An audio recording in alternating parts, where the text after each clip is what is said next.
Witam serdecznie, Aleksander Wojtysiak, Między Światami, życie na Filipinach. Dzisiaj psy obudziły nas dość wcześnie, więc macie piękny wschód słońca, bo było jeszcze ciemno, jak mogłem ustawić kamerę i dalej pójść spać, jak już psiaki wypuściłem na zewnątrz. Plan na dzisiaj jest prosty. Wydaje się, że nie jest to dużo pracy, aczkolwiek trochę jest.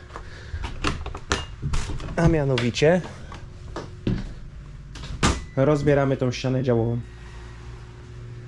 Pozbywamy się jej i dokończamy podłogę. To jest plan minimum na dzisiaj. Jak zwykle dziękuję za wszystkie nowe subskrypcje, za wszystkie komentarze i za wszystkie lajki. W każdym filmie teraz będzie też napis, jeżeli ktoś chciałby wynagrodzić moją ciężką pracę, docenia nasze podejście do zwierząt naszych i tych bezpańskich jak Elvis, to macie możliwość postawić nam kawę. Tam możecie postawić kawę bez rejestracji. Zapraszam na kawę, jeżeli ktoś tylko ma ochotę. Na koniec tego filmu, bo nie mogłem nic nagrać dronem, była pełna pamięć. Dzisiaj zacząłem sprawdzać drona, czyścić kartę, więc na koniec tego filmu zabiorę Was do Łodzi, do mojego rodzinnego miasta. Przelecimy się po okolicy, z której pochodzę i tutaj ten film zostanie już na zawsze zapisany, a z pamięci drona zostanie po prostu usunięty. Będzie to film, w którym lecę z balkonu mojego rodzinnego domu, z wieżowca, na 10. piętrze z balkonu i przelecę po prostu po okolicy. Ale to będzie na samym końcu dla zainteresowanych. Dobrze, zaczynamy ten dzień, zaczynamy demolować tą ścianę. Bierzemy się za pracę. Dobrze, jak widzicie, oczyściłem sobie przestrzeń roboczą. Bierzemy się za tą ścianę, za rozbiórkę, za usuwanie ostatniego kawałka podłogi. Nie przewiduję tutaj większych problemów.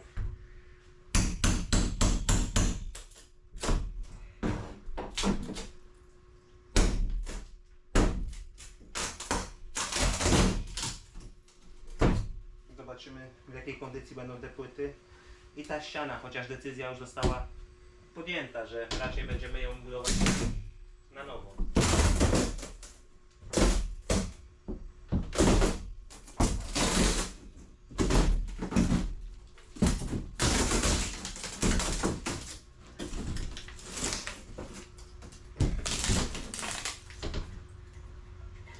Dziękuję Wam za bardzo pozytywny odbiór Q&A.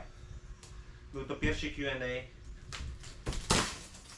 Film jest kilka dni po Q&A, bo mam kilka filmów w zapasie, przez to, że Q&A też wyszedł. No, 2 filmy w zapasie i ten jest trzeci po Q&A. Także dziękuję Wam za bardzo pozytywny odbiór.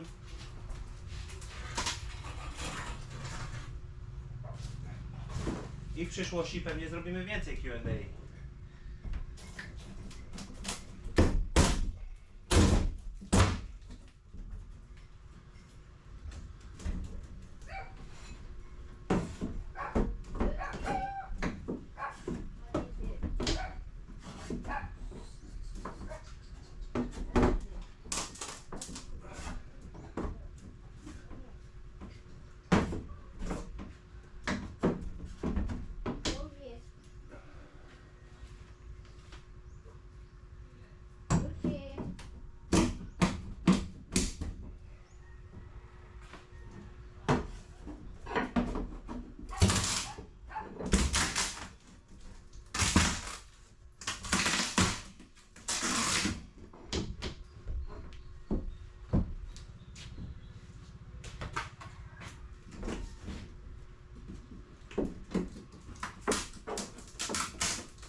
tak między nami, to znalazłem więcej ciekawych ujęć na dronie, które będą usunięte z pamięci drona. Także będę je umieszczał w niektórych filmach. Nie zrobię wam całego filmu, bo są różne ujęcia z drona, łącznie z naszym domem w Norwegii, kiedy siedzimy w ogrodzie. Kilka ujęć z Norwegii i gdzie się poprzeplatam te między tymi filmami po prostu z Filipin. Ciekawe, czy to się w ogóle nada do wykorzystania. Teraz nagrywam przez te trzaski tej płyty, ale widzicie, że rwie się jak papier. Jak trochę bardziej solidny papier.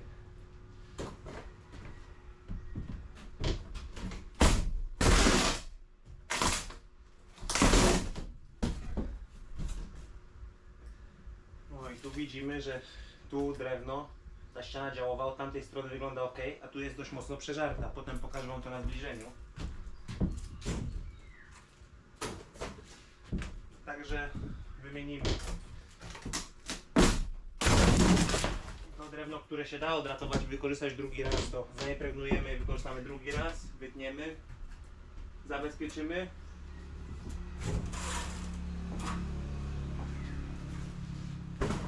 I wykorzystamy.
Postaram się wam wyciszyć te trzaski.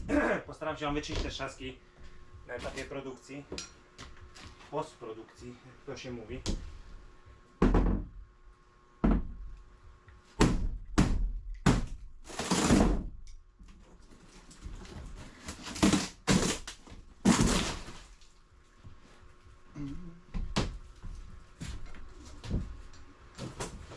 Także dzisiaj pod koniec dnia na pewno tutaj będzie jedno wielkie pomieszczenie na ten moment, które będzie miało około 18 m². Tam jest około 9 i tu jest około 9.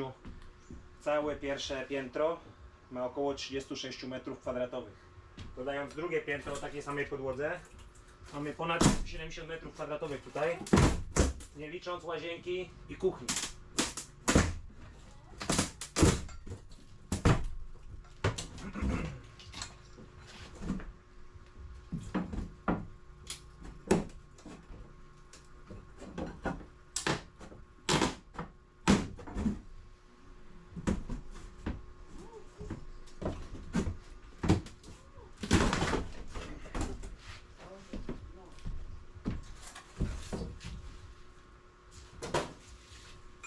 No i dobrze, to by było na tyle, jeżeli chodzi o zrywanie płyt.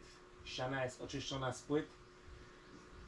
Teraz trzeba jedna po drugim pousuwać konstrukcję ściany. I wtedy będziemy kwalifikowali, co się nadaje do pełnego wykorzystania, a co się nadaje po prostu tylko i wyłącznie do spalenia. Jak widzicie na tej ścianie, no ten wygląda zdecydowanie najgorzej. Tutaj termity miały zabawę. Chociaż z drugiej strony to drewno jest ok, wygląda solidnie. Widać, że jest tylko zainfekowane od strony płyty, że termity jadły płytę, która była na ścianie. I gdzieś tam jak machon miał jakieś swoje, nie wiem, wady, mniej tych olei, to gdzieś w niego próbowały wejść. No ale na przykład ten z jednej i z drugiej strony wygląda 100% zdrowo. Jeszcze go obstukam młotkiem. Jak stukacie młotkiem, to nie stukacie tą stroną, bo wiadomo, jest większa powierzchnia, i mniejszy nacisk na centymetr kwadratowy czy milimetr kwadratowy, jak stukacie to zębami i widzicie, że to drewno w większej części jest ok. Największy problem jest tutaj, chociaż też jest głęboko przeżarty, ale będzie do spalenia, to będzie do spalenia. Dobrze, biorę się za wycinanie tego, ale z wycinania to już zrobię wam timelapse, bo to już będzie hałasowała piła szablasta.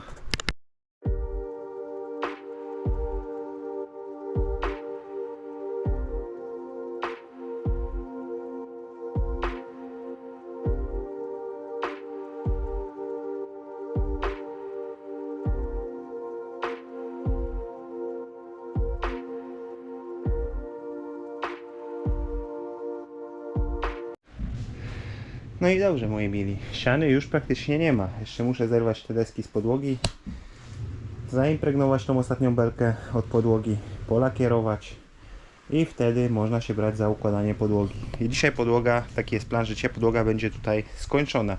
I będzie jedno duże, otwarte pomieszczenie na ten moment, bo część drewna, które było szkowane na tą ścianę, już wykorzystałem w innym miejscu i muszę po prostu przygotować drewno. A chwilę to zajmie, jak dobrze wiecie, chwilę to zajmie. No ale będzie jedno duże otwarte pomieszczenie. Będzie można część rzeczy stamtąd przenieść już tutaj, w ten narożnik, który będzie skończony. Bo z sufitem też się wstrzymamy do momentu, aż będzie ta ściana stała, wtedy dojedziemy do ściany. Tam będziemy trzymali linię sufitu, który już jest. No trzeba po prostu jakoś zorganizować, żeby była ciągłość pracy, biorąc pod uwagę to, że mahoń jest ciężkim drewnem w obróbce i po prostu zajmuje trochę czasu przygotowanie go. No ale będzie ciągłość pracy dzień po dniu, cały czas będzie coś robione. Nie będzie czasu takiego, że czekamy nie wiadomo na co, tylko będzie cały czas coś robione. Biorę się do zrywania końcówki podłogi. Dobrze, drodzy widzowie, pokażę wam coś na praktyce, z życia, przykład z życia, a nie tylko gadanie. To jest drewno, gdzie widać ślady bytności termitów. Z jednej i z drugiej strony. Te szlaki komunikacyjne to są termitowe jakieś tam gniazda czy coś, ale w środku drewno mahoniowe jest czyste. Tu mamy drewno mahoniowe, które też od tej strony widać ogromną aktywność termitów. To jest akurat belka z podłogi ostatnia, gdzie była pod ścianą działową i widocznie tam termity miały pożywkę przez to, że tam były płyty. Na tej ścianie były płyty, te sklejki, no i przez to ze sklejki przeszły w podłogę. Ale widać, jaki procent tego drewna jest zainfekowany. Patrząc przez przekrój tego drewna, to jest to może 5%. Tutaj jest więcej. A z tej strony z kolei mniej. I tak jak net drewno, gdzie wypalam pieniek kolejny, no to są kawałki. Większość tego drewna jest w takim stanie. Jest jakiś kawałek zainfekowany przez termity, ale reszta jest w 100% zdrowa. Tutaj kolejny kawałek zainfekowany przez termity z tej ściany, co zbierałem z tej działowej. I też może byłoby to do dratowania, bo jak widać jest tu niewielkie, to nawet nie jest po termicie to uszkodzenie. To jest po gwoździu, widać, że był gwóźdź. A z zewnątrz widać ślady aktywności.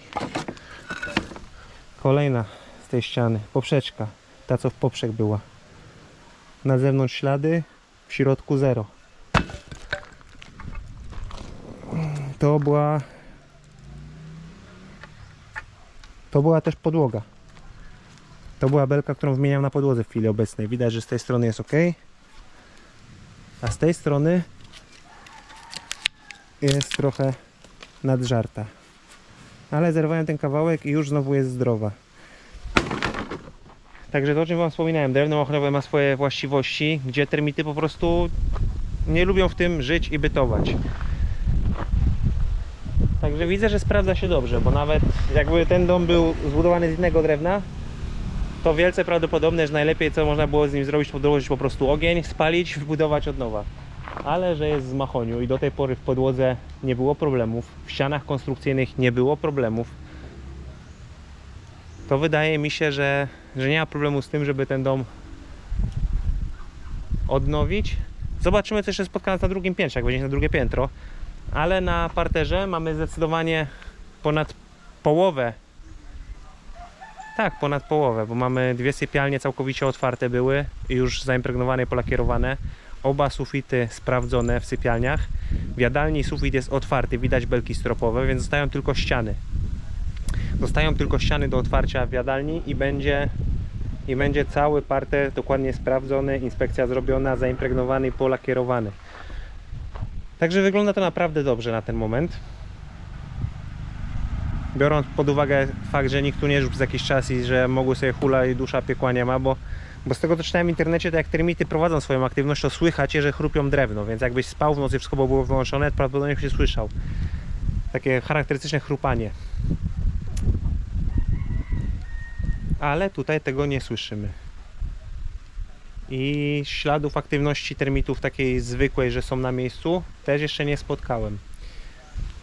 Jak już zalakierujemy i zaimpregnujemy całą konstrukcję, to jest też specjalny preparat, który wokół tych betonowych filarów się wylewa, czy nawet wkopuje w ziemię, jest inny preparat, żeby je po prostu odseparować od gruntu. Chodzi mi zrobić barierę niewidzialną dla termitów od gruntu. I to też będzie tutaj zrobione. Ale na ten moment wszystko jest ok. O, Tulf jak zwykle koło południa to odpoczywa, bo za gorąco, nie ma czasu na zabawę. Wieczorem wariują. 10, 11 w nocy to im się zbiera na zabawę, latają jak głupie, ganiają się z Rosie i zapasy. Dobrze, wracam do wypalania pieńków. Dzisiaj poszedł ten duży pieniek. Widać, że bardzo rozpali, bo to próchno. A teraz biorę się za tego, obłożę go, mam po prostu bardzo dużo drewna, które wychodzę z założenia, że jak coś było, gdzieś są ślady bytności termitów, to wyrzucam za okno, od razu tnę i palę, żeby termity nie miały szansu na reorganizację swoich grup i gdzieś tam powrót sobie. Więc wszystko na bieżąco też jest spalone dzisiaj. Good morning. Wake him up, wake him up. Awake in the night. Awake in the night. Oh, she's stretching. Oh. What did you do last night? Elvis. Okay. Proszę Państwa, kilka dni temu przyjechał mój nowy Hebel i idzie jak w masło. Koszt tej zabawki coś w granicach 1100 peso, czyli jakieś 70 zł. Gdzie w Polsce za 70 zł znajdziecie Hebel. I patrzcie jak on idzie, wyciszę dźwięk oczywiście.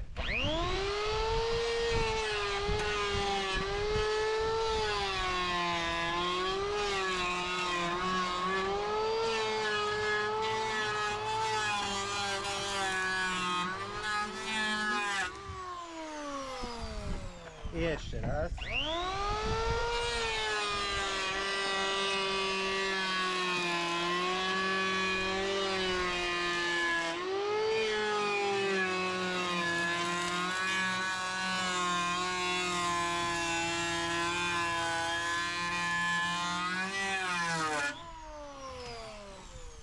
Przejadę 2 razy i mam idealnie równą i gładką powierzchnię, na której potem mogę założyć szynę prowadzącą na piłę najazdową. Piła najazdowa też idzie zamówiona z internetu na kablu Stanleya. Dorabiam właśnie drewno, żeby było z czego budować tą ścianę, ale nowy hebelek jak za tą cenę sprawuje się świetnie i idzie jak w masło. Jestem bardzo zadowolony z tego zakupu, zobaczymy jak długo mi posłuży. Wracam do pracy. Sami widzicie, że dzisiaj dużo się dzieje. Robię podłogę, dorabiałem jedną belkę na wysokość, żeby się zgrały podłogi, wiadomo. Domyślam się, że to jest błąd konstrukcyjny wynikający z braku odpowiednich resources, z braku odpowiednich komponentów. Jeżeli ja bym robił ten dom, to nie robiłbym nacięć w belkach, tak jak robił tata, ale domyślam się, że to jest uwarunkowane długością gwoździ, bo każda jedna belka jest nacięta i wiadomo, przez to jak największy ciężar kładzie się na środku tej belki, między tą belką tą drugą i tą drugą, to pierwsze miejsce, w którym ta belka pęknie, to będzie właśnie to nacięcie. Tutaj powstanie pęknięcie i belka by się mogła złamać wtedy, ale belki i tak są grubsze i solidne, ale jeżeli ja bym w przyszłości robił taki dom, to nie stosowałbym nacięć, po prostu wyrównałbym belki i kręcił je tak jak się w Norwegii robi. Albo strzelał od góry gwoźdźmi, albo pod skosem tutaj i wtedy konstrukcja byłaby jeszcze sztywniejsza. Tutaj widać jakieś uszkodzenie po termitach też, ale jest niewielkie, jak to w Machoniu. Element jest dorobiony, zaimpregnowany 3-krotnie, polakierowany, zaraz go montuję i wtedy mogę dorabiać te brakujące płyty, dojechać płytami do tej drugiej podłogi i mamy jeden duży pokój. Trzeba następnie go odkurzać, wyczyścić i możemy przenosić tutaj część rzeczy stamtąd. Jeżeli taki będzie plan po prostu pracy, bo jak widzicie trzeba tu jeszcze zrobić sufit. Trzeba zrobić sufit i tą ścianę. Jak widzieliście, drewno zaczęcie szykować do ściany, także może się wstrzymamy z tym. Zobaczymy, bo kilka rzeczy trzeba tu po prostu uwzględnić, ale postęp jest. Całe drewno, które wziąłem od wujka w jakimś tam poprzednim vlogu, wszystko już jest oheblowane. Tu są gotowe belki, akurat pod wymiar już poimpregnowane, ale wszystkie są już oheblowane jednostronnie. Teraz trzeba je po prostu piłą przyciąć na wymiar, poimpregnować. Tam są dwie gotowe już przycięte na wymiar, poimpregnować i mamy materiał do konstrukcji ściany. Tu jest więcej tego materiału, już potrzebujemy na pewno, także przeliczę to. Tu mam dwie długie belki, które wystarczą zapewne na dół i górę. Trzeba porobić potem pionowe belki poprzeczne do trzymania płyty i wystuka się tą ścianę. Generalnie no to dzisiaj, jak nagrywam ten vlog, no to dzisiaj są walentynki, ale żona nie najlepiej się czuje, także dzisiaj walentynki sobie odpuszczamy i walentynki zorganizujemy po prostu innego dnia, w innym dniu. Tak się po prostu dogadaliśmy z żoną, bo była opcja od rana, że dzisiaj nie pracuję i robimy coś, ale żona się dzisiaj nie najlepiej czuje, a skoro nie najlepiej się czuje, to nie będziemy jej na siłę ciągać gdzieś na jakąś plażę, czy do knajpy, czy gdziekolwiek indziej. Można to zrobić zawsze w inny dzień. Biorę się za składanie podłogi do końca, czyli mam raz, dwa, trzy, 4 płyty do docięcia i za chwilę będziecie mieli podłogę. Tulfi, psiaki zostały umyte. Tulfi! Tulfi! Psiaki zostały umyte, a umyte zostały w takim celu, że przez jakiś czas nie będą myte, bo tak jak wam mówiłem, przyszły te krople zakropienia frontline'a i dzisiaj szczeniaki zostaną zakropione po umyciu i wtedy wszystkie problemy z różnymi żyjątkami, które chciałyby je zaatakować, łącznie z kleszczami chyba się mówi, co nie? Będą już przeszłością. Dobra, koniec tego gadania, biorę się za podłogę, bo trzeba to dzisiaj zrobić, a potem się zobaczy, czy po podłodze jeszcze będę coś robił, czy nie, bo staram się wykorzystywać na tyle dnia, na ile mogę po prostu na pracę, żeby cały czas był progres do przodu. Biorę się za zbijanie podłogi. Na jakim jesteśmy etapie? Jest już godzina dość późna. Myślałem, że pójdzie z tym wszystkim szybciej, no ale w międzyczasie jeszcze wpalałem 2 pięki. Wszystkie krawędzie na płytach impregnuję i lakieruję, żeby nie było lipy. Został ostatni kawałek podłogi, który jest przygotowany na zewnątrz i teraz go tylko zamontować. Taka wielka sypialnia teraz będzie, dopóki nie zbuduję ściany. A kiedy się za nią wezmę, nie wiem, czy jutro, czy za inne prace, bo żona mówi, że na razie może być duże pomieszczenie, musimy ściany budować. Mówi, że gdzieniegdzie w hostelach, w Airbnb jest nawet tak, że jest ściana, która jest składana między sypialniami, jakby ktoś przyjechał z dziećmi na przykład. Ale to nie wiem, na górze tak było. Na górze są takie, nie wiem, czy widzieliście na filmach, czy zdążycie tu chwycić okiem, ale są takie bambusowe parawany, które można przestawiać. Ale mimo wszystko wydaje mi się, że będzie tu zrobiona ściana działowa normalnie tak jak było, żeby były 2 sypialnie odseparowane na parterze. Montuję za chwilę ostatnią płytę, sprzątam ten bajzel i to by było na tyle, jeżeli dzisiaj chodzi o pracę. Jeszcze wam pokażę pewnie, jak skończę. Następny film będzie mieli, jak już będzie zamontowane i będzie poodkurzane. Tutaj to drewno jest tylko oheblowane. Nie miałem czasu więcej z tym pocisnąć. Ale to będzie praca zapewne na jutro. Zapewne na jutro, bo trzeba przygotować trochę drewna. Jak widzicie, ostatnia płyta już sobie dosycha właśnie. I biorę się za montaż. Także stryk. I widzimy się za chwilę. Kurde, nie zadziałało. Widzimy się za chwilę, jak już pokój będzie skończony. Jesteśmy z powrotem. A nie, ta ręka. Jesteśmy z powrotem. Magia. Jedna duża podłoga. 9,9 metrów kwadratowych około. No można było tu stół do bilarda wstawić.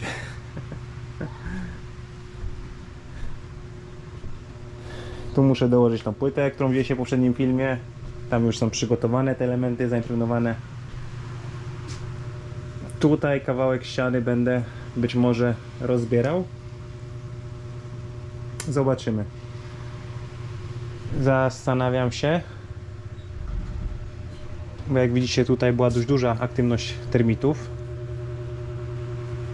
Zastanawiam się nad rozbiórką tego kawałka ściany i tego od drzwi do drzwi, od futryny do futryny. Czyli dwie pionowe belki,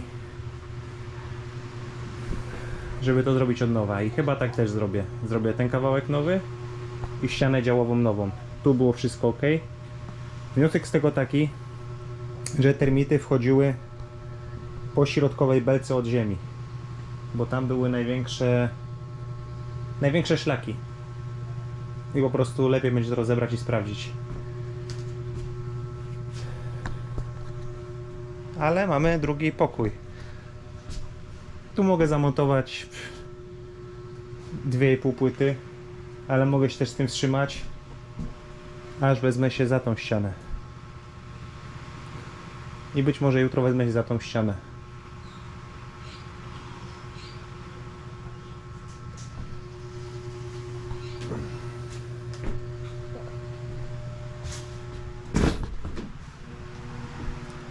Wyszła jedna płaszczyzna.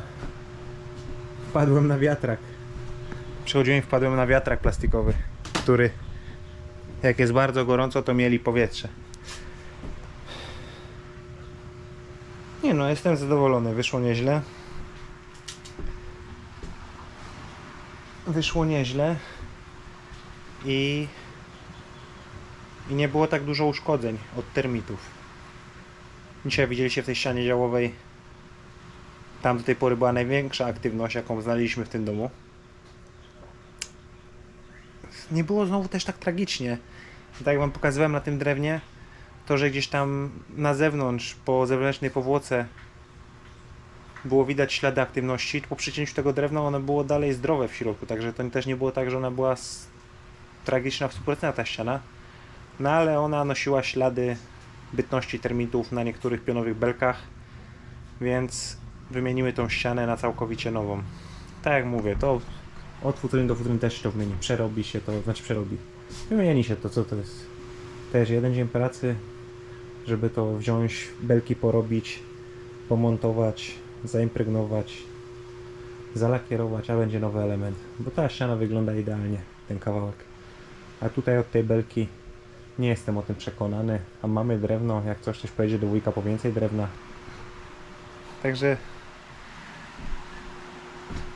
Także wymienimy ten kawałek. Dla świętego spokoju się go wymieni, chociaż wydaje mi się, że jak zacznę to rozcinać, jak widzicie na zewnątrz, tutaj na głównej belce, chociaż wydaje mi się, że jak zacznę to rozcinać, nawet jakbym wziął papier, szlifierkę z selekcjonem, prześwietlował papierem 120, to nie byłoby śladów w ogóle po termicie. Ale na przykład tu z tej strony, tu widać coś jakby tu gniazdo kiedyś było. Z tej strony. Z tej strony jest większe uszkodzenie niż z tej, zdecydowanie. Aha, no dobra. To nie jest jedna ściana, co ty głupku, ty. To nie jest jedna ściana, co idzie cała z tyłu, tylko tu jest ten kawałek i tam jest ten kawałek. No to było oczywiste. Nie wiem, co mi się uroiło. Więc tą stronę na pewno wymienię. A tą zobaczę, czy wymienię. Zobaczymy, czy ta też będzie do wymiany. Ale może jak już się rozpędzę, to polecę i wymienię.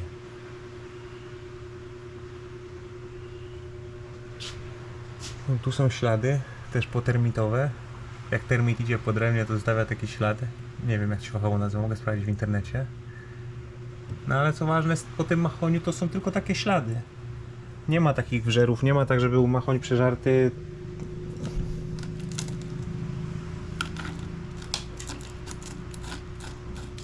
Kurde, podkurzałem już, dobra, nie będę tego dubał. Ale jakbym się uparł, to wziął młotek i obstukał tą belkę i zobaczylibyście, i ja bym też się upewnił, że to drewno w jakichś 85% jest dalej zdrowe i dobre. Znajdują, nie wiem od czego zależy, jakiś słaby punkt mahoniu i tam zaczyna się coś dziać, ale to nie jest tak jak z tymi płytami, to nie jest tak jak z palmami, które, jak nie zapomnę, to wam pokażę. Leżą takie palmy ścięte kokosowe w drodze do sklepu do wujka. No to one są przeżarte na wiór. To jest jeden wielki labirynt w środku, on ma cały czas strukturę palmy, jest kora i w ogóle, ale jak kopniesz czy coś, no to jest jeden wielki wiór. Jest tak wyżarta tymi tunelami wydrążona, że nie wiem czego porównać, że to nawet nie jak kartka papieru. A tutaj ten machoń no daje radę. Dobra, koniec pracy na dzisiaj. Jeszcze tylko uprzątnę drzewo z samochodu, ściągnę je z samochodu, jak trzeba było jutro gdzieś jechać. A nawet jakby padało, to żeby mi tego suchego drewna nie zmoczyło, to postawię je pod ścianą. I zaraz wracamy. Dobrze moi mili, 18:37, kończę na dzisiaj. Otejpowałem, znaczy otaśmowałem jeszcze okna, żeby żaden komar ani nic nie mógł sobie tutaj wlecieć przez tą szczelinę. Nowe kawałki podłogi od razu są zaklejone, żeby nic od spodu też nie mogło wejść do środka i żeby ta przerwa dylatacyjna była elastyczna między płytą a ścianą. Także na dzisiaj będę już kończył. O, światło. Tu jest najlepiej. W narożniku. Jak zwykle dziękuję wam za bardzo pozytywny odbiór. Za wszystkie wasze komentarze. Ja czytam wszystkie komentarze. Żona czasem tłumaczy sobie niektóre komentarze. Pod niektórymi filmami tłumaczy wszystkie, taka jest prawda. Ale na przykład moja babcia czyta wszystkie komentarze, moi rodzice czytają komentarze i też są bardzo pozytywnie zadowoleni tym pozytywnym odbiorem od was, od ludzi, których nie znamy. Za to z całego serca dziękuję po prostu w swoim imieniu, ale sprawdźcie przyjemność nie tylko mi, co jest bardzo istotne. Dziękuję za wszystkie lajki, za wszystkie nowe subskrypcje. Witam wszystkich nowych subskrybentów. Myślę, że jeżeli interesuje was temat Filipin, to znajdziecie tu coś. Sam oglądałem dużo vlogów z Filipin, będąc jeszcze w Norwegii z żoną. I czegoś takiego, co ja tutaj pokazuję, jeszcze nie widziałem. Po prostu budowy. Budowy na Filipinach w taki sposób, że robisz to sama, nie wynajmujesz sobie lokalnych ludzi. Gdzie ja mam nad tym pełną kontrolę na ten moment, co się dzieje i co jest robione. Po prostu wiem, jak jest to zrobione, bo robię to samemu.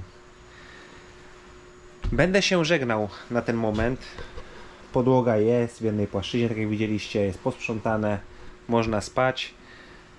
Będę się żegnał, tak jak obiecałem. Na koniec zabiorę was do dżungli, ale do miejskiej dżungli, do Łodzi, na Bałuty, do mieszkania moich rodziców, gdzie z 10 piętra z balkonu wylatuję dronem i po prostu przelecę się po okolicy. Zobaczycie, w jakim miejscu dorastałem. To miejsce zmieniło się przez ten czas, jak już tam nie żyję te 10 lat ponad na emigracji, jak byłem. Kiedyś było dużo bardziej szaro. Wiecie, jak jeszcze bloki nie były ocieplane styropianem, jak jeszcze nie było tych kolorowych elewacji na blokach robionych. Wszystko było szare, dużo azbestu i w ogóle wyglądało to dużo inaczej. Generalnie Limanowskiego w Łodzi, słynna limanka. Coś wam powiem. To jest mój pierwszy tatuaż. Litera B z nożem. Bo jest takie powiedzenie, że bez kija i noża nie podchodź do bałuciorza, dlatego nóż i bałuty. Temperament, rozumiecie? Coś, co ma mi przypominać całe życie, skąd po prostu pochodzę i jest to jakaś kuźnia charakterów po prostu, a przynajmniej była na Limanowskiego. Więc dziękuję wam bardzo za uwagę. Dzisiaj vlog był bardziej budowlany. Mam mam pewność, że nie wszystkim odbiorcom taki vlog będzie się w pełni podobał, no ale to jest moje życie w chwili obecnej, tak to wygląda. A poza tym, no w Norwegii, jak pojadę do Norwegii do pracy, też tak to będzie wyglądało. Ja lubię po prostu pracować, póki jestem zdrowy, póki mam siłę. Lubię tworzyć, lubię być twórcą, lubię kreować. I to chyba też mam od taty, bo mój tata też jakby... To nie jest fach budowlanka, mój tata montował większość życia drzwi, okna, szczególnie drzwi stalowe, bramy stalowe i jak gdzieś tam chodziliśmy po mieście, nie wiem, jako dzieci z nim na Piotrkowską czy coś, zawsze o, tu moja brama, tu moja brama. Jest to fajne uczucie, jak nie wiem, będę miał kiedyś okazję za 10-20 lat pojechać do Norwegii w celach turystycznych, na przykład do miasta, w którym żyłem, ten dom zbudowałem i one już mnie gdzieś tam przeżyją, to jest jakby świadectwo mojego życia, nie wiem jak to nazwać. Wiecie o co mi chodzi, że to jest coś, co po mnie już pozostanie na długie lata. Wiele z tych domów zostanie po mnie na długie lata, ale nie przedłużając. Żegnam Was na dzisiaj. Dziękuję serdecznie za odbiór. Widzimy się jutro, a teraz, tak jak mówiłem, przenosimy się na Bałuty w Łodzi.